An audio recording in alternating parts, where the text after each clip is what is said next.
Hello, everyone. Welcome back to Sectionalism Notes. Today we will be discussing the Lincoln and Douglas debates and the Dred Scott decision, Dred Scott versus Sanford. So hopefully you've had a chance to watch those videos. If you haven't, pause this video, go back to yesterday's activities, and please watch the two videos over those two topics. Okay. So I like what we did with day two notes with having a grid here. So I want you to go ahead and make a grid like this one, or in your notes, make a list of these topics. Leave yourself a couple of lines in between each topic so that you can write down definitions and explanations. So go ahead and pause your video now and write down these 1, 2, 3, 4, 5, 6 topics. Okay. All right, now that you've got those written down, let's go ahead and start talking about the creation of the Republican Party. Okay, now the parties that we've looked at before, we've seen the Democrats, Democrat Republicans, we've talked about the Whigs. The Republican Party got its start when the Whig Party, who was divided among the North and the South, the Whigs agreed on everything except for, or I'm sorry, the Northern Whigs and the Southern Whigs, they agreed on everything except for slavery. Okay, obviously that's a pretty big issue. And what happened was the Northern Whigs, who opposed slavery, decided to go ahead and create this new political party, which is the Republicans, or they had joined the Republicans. Okay, most of the Southern Whigs, they had kind of faded away, and most of the people that were involved with the Southern Whig Party ended up joining the Democrat Party. Okay, so the Republican Party, after the Kansas-Nebraska Act, which we talked about on yesterday's notes, on day two notes, Stephen Douglas, this guy down here, Stephen Douglas, he is still pushing for popular sovereignty. He wants people to make the decision on their own when it comes to slavery. He wants the people to decide. Abraham Lincoln, he's doing everything he can to keep slavery from spreading. Now, early on, Lincoln promised that he was not going to try to remove slavery from states where it already existed, but he did want to stop it from spreading to new states and territories out west. If you watch the video about Lincoln and Douglas and their debates, what they're talking about in their debates is the issue of slavery versus popular sovereignty, what the people want. They went around having these debates. They had 7 total debates between the two of them talking about this issue. Abraham Lincoln's main argument was slavery is morally wrong and we need to stop it as best as we can. Stephen Douglas, on the other hand, he doesn't look at it that way. He looks at it from the perspective of what the people want or what the people need. So this is what they debate back and forth. They talk about popular sovereignty versus morality and slavery and that issue. Now, what they're running for, what they're competing for here, Douglas and Lincoln, they are competing for a Senate seat in Illinois in 1858. The Stephen Douglas, he was the incumbent. He was the one who was already there, and he was defending his position, and Abraham Lincoln was challenging him. Long story short, Douglas ended up winning this election to become the Illinois senator once again. This didn't stop Lincoln, obviously. So after this, just 2 years later, Lincoln went on to run for president as a presidential candidate, the Republican candidate for president. So we'll talk more about that later, and I think you know how that turns out. But in the beginning, Lincoln loses this. So it's something to take note of. This doesn't get him down. This doesn't stop him from pursuing what he believes to be right, and he keeps on going. Okay. Next slide here. In the Lincoln-Douglas debates, like I said, hopefully you watched the video. They debated 7 times. Douglas believed in deciding slavery by popular sovereignty. Lincoln, he believed that slavery should not be allowed to spread into the territories out west.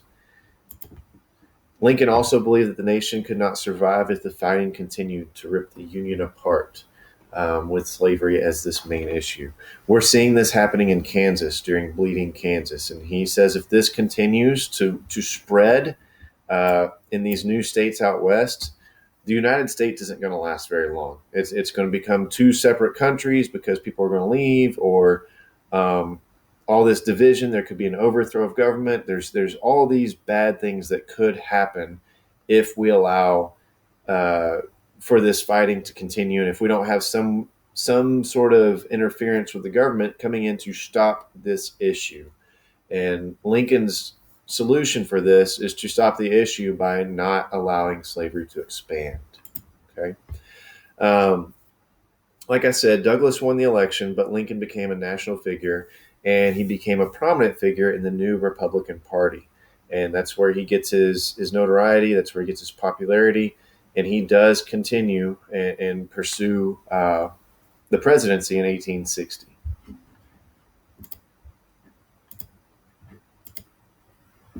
Now, Dred Scott versus Sanford. Now, this is an interesting case. This is one of those cases that you definitely need to mark under uh, important Supreme Court cases. Okay. Now, Dred Scott, this guy right here, he was a slave. Okay. Hopefully, you watched the video about this. Dred Scott was a slave.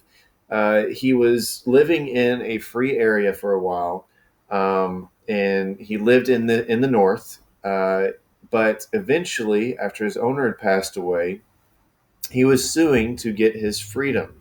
Okay. Um, Now, Roger Taney, that's this guy right here. He is the Supreme Court Chief Justice at the time. And Supreme Court, I'm sorry, Roger Taney, he believed, and this is what he ended up ruling, he said, one, if you're a slave, you are considered property, not a citizen. Okay, remember, this is before the Civil War. This is before we had the 13th, 14th, and 15th Amendments.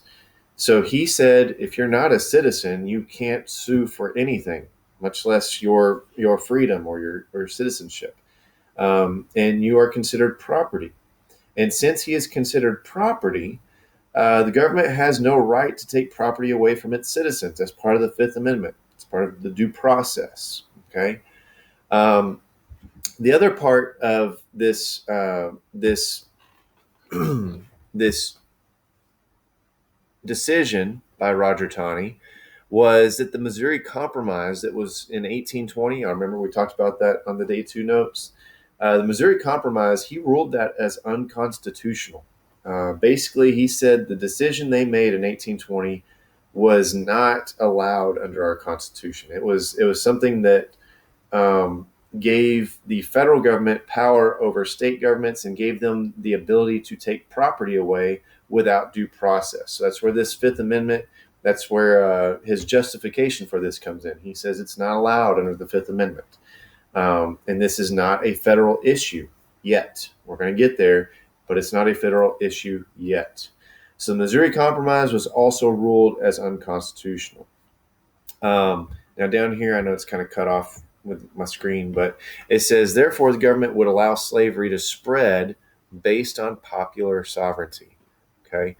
Um, if people in the West, in these new states and territories, choose to have slaves, they can. They will vote on it per state. Okay.